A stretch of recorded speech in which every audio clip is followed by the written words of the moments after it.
फिर कुछ लोगों का सवाल ऐसा है कि भैया मुझे मोक्ष की जरूरत ही क्यों है, क्यों चाहिए? मोक्ष का मतलब क्या होता है?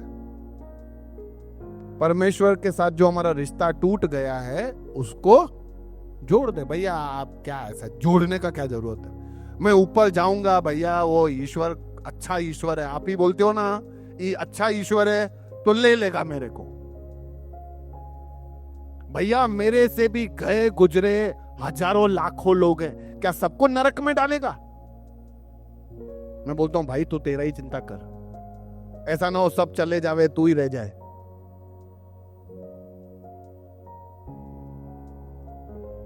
ईश्वर के साथ अगर हम ऐसा सोच रहे हैं कि हम ऐसे ही जुड़ जाएंगे, तो मैं आपको एक सिंपल सा उदाहरण दे सकता हूं कैसे हम ईश्वर से मिलेंगे।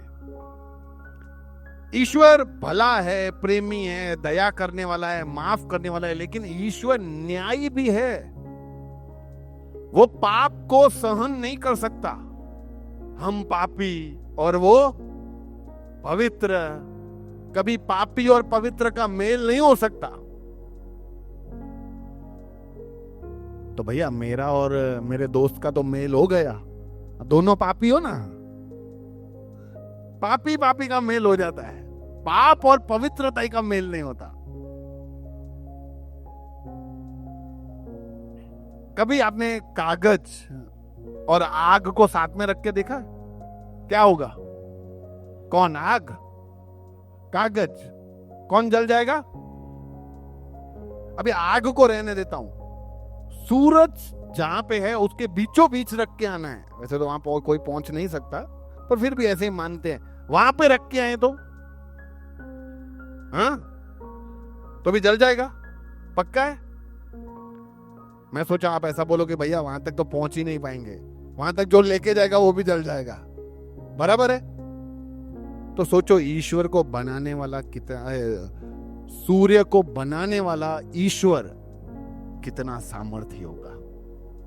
वो इतना पवित्र, हम इतने पापी, मेल कैसे होगा यार? किस तरीके से हम दोनों एक दूसरे के साथ रिश्ते में आ सकते? कभी भी पाप का और परमेश्वर का समझौता नहीं हो सकता है। वो परमेश्वर कभी भी पाप को अपना नहीं सकता। जैसे अंधकार और रोशनी का कभी भी मेल नहीं हो सकता। अभी यहां रोशनी है तो यहां अंधकार नहीं है।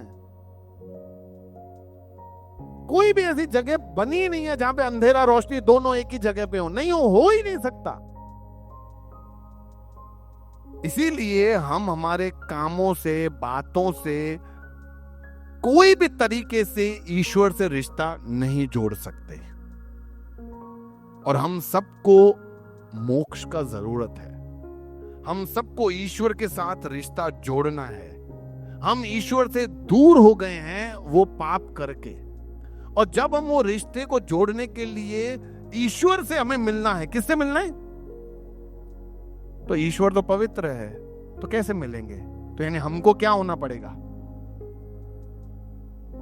कौन करेगा हमें पवित्र? अगर हम हमारे ये सारे पाप को लेकर ईश्वर के पास जाएंगे तो ये वही बात हो गई कि कागज को लेके कहीं जा रहे हो जो सूरज के आगे, हम उसके आगे जाएंगे उससे पहले ही हम जल जाएंगे।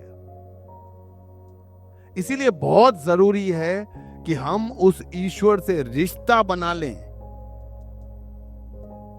ताकि हमारे सारे पाप निकल जाएं। जब हमारे पाप निकल जाएंगे तो हम क्या बन जाएंगे? फिर हम ईश्वर के सामने उससे रिश्ते में आ सकते हैं। इसीलिए इस संसार में कोई नहीं है ऐसा जिसने ऐसा किया कि हमारे पाप ले गया हो। ऐसे बहुत सारे लोग हैं, बहुत सारी कहानियां हैं जिसमें पापियों को ले गए। बहुत सारे लोग आए जिन्होंने पापियों को उड़ा दिया, लेकिन यीशु ही है जो आया जिसने हमारे पापों को ले लिया, ताकि एक पापी व्यक्ति, आप और मैं, पवित्र बन सके, ताकि पवित्रता के साथ हम उसके साथ रिश्ता जोड़ सकें। तो इसीलिए हमें मोक्ष का जरूरत है, ताकि हम पापों से आजादी पा सकें। हम पाप रहित नहीं, पाप सहित हम ईश्वर के पास नहीं जा सकते, पाप रहित ही हम ईश्वर के पास जा सकते हैं, और पाप रहित के लिए हमें ईश्वर के साथ रिश्ता जोड़ना बहुत ही जरूरी है।